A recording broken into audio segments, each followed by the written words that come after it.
Hello, everyone. So we're going to be ending the war off today, and we're looking at what's really ending the war. So we've looked at the Hitler being the root cause of a lot of the problems that we've had in the world thus far.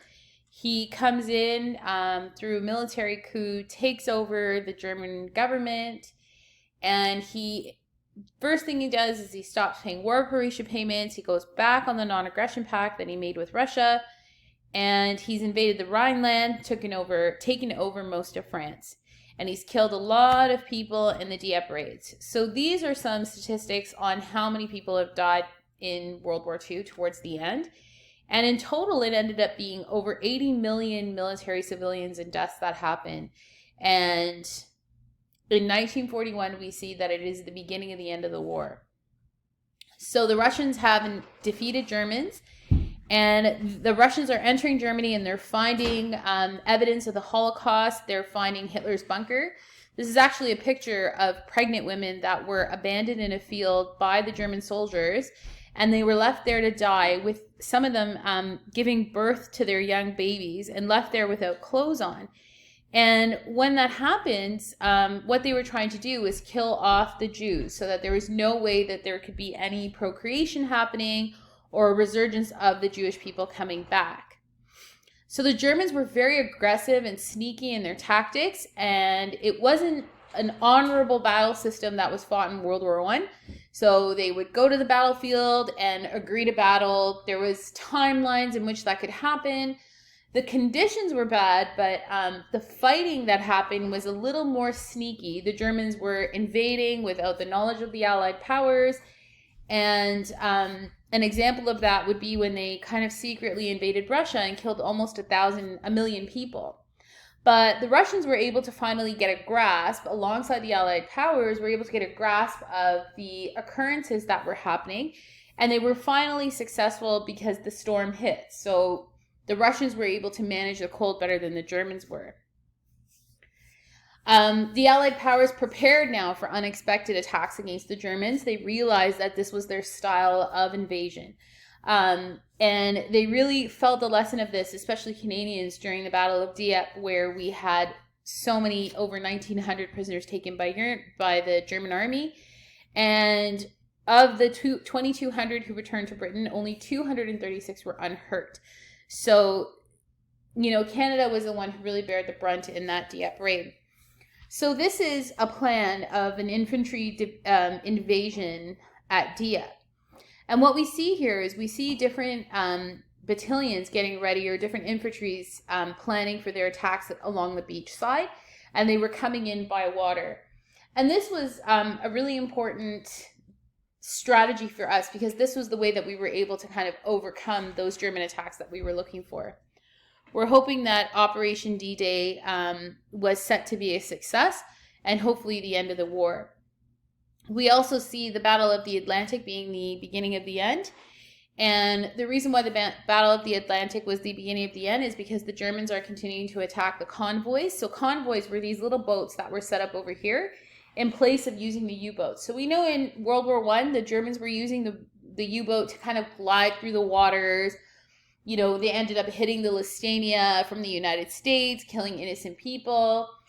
And they felt as though they were ineffective because the U-boat was big and strong and destructive, but it wasn't able to go fast. Whereas the convoys, these little ships over here, they were able to move fast through the waters and get supplies to soldiers as quickly as we needed them. So the Battle of the Atlantic was really about catching those convoys and doing what we could to stop the German convoys from, attacking our convoys. And that's why it was considered to be the Battle of the Atlantic, because it happens in the Atlantic Ocean.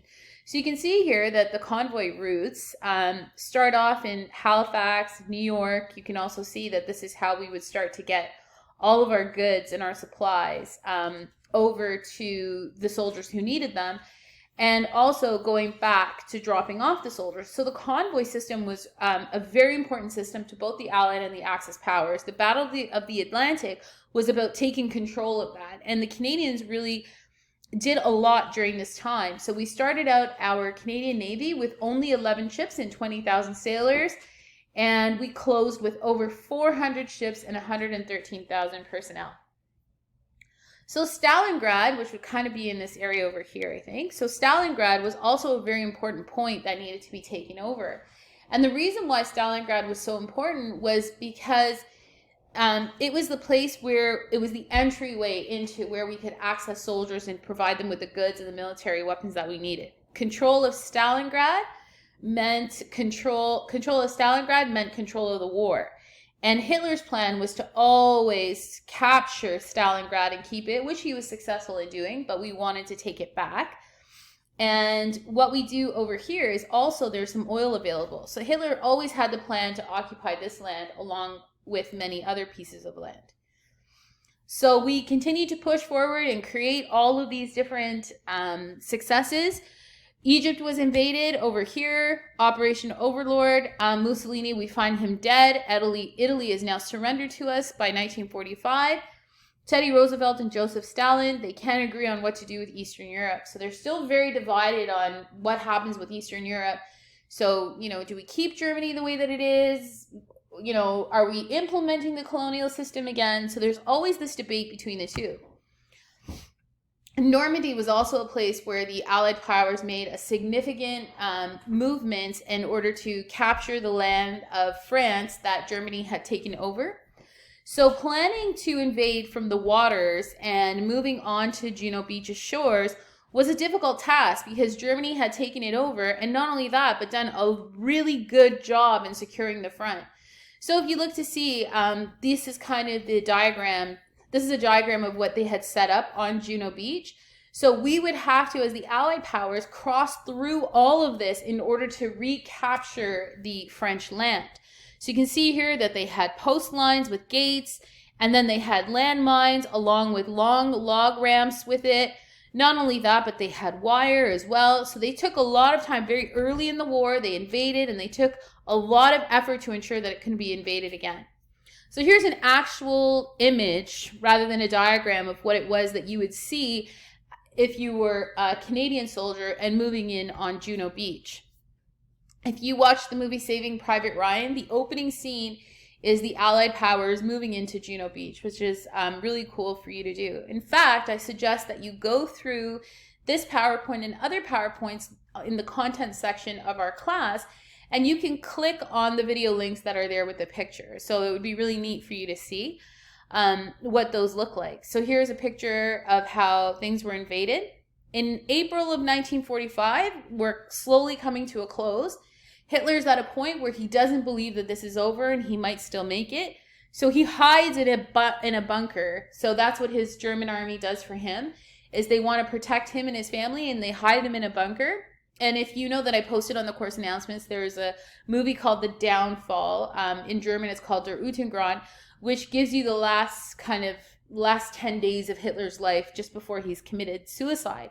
This is actually a picture of Mussolini, his wife, and his son, and they were killed by the Italian people in rebellion. The Italians were just so frustrated in having to deal with the Mussolini taking away their resources and using them for invasion. He promised that it would make a better Italy for them, but the Italian people were starving and they didn't want to have anything to do with it.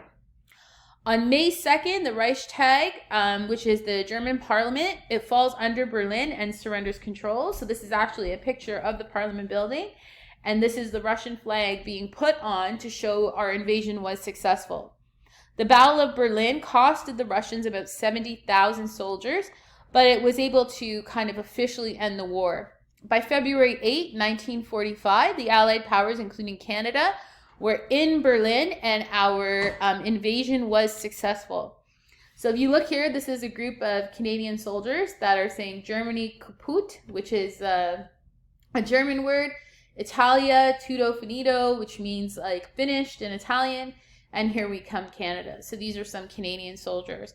So this is the official end of the war, called VE Day, and this is again a picture of downtown Toronto and what it would look like when you were finding out that the war was over. So think about the parade and think of like what it was like when the Raptors won and you go downtown. So this is kind of would be the same thing as where you would find out all of this information and these large announcements are being made. So in April, Canadian troops liberated most of the Netherlands. France is now liberated, and Germany formally surrenders. And here we are at the end of the war. So I'm going to end here, and we're going to post something else about what happens in the War of the Pacific, which then completely finishes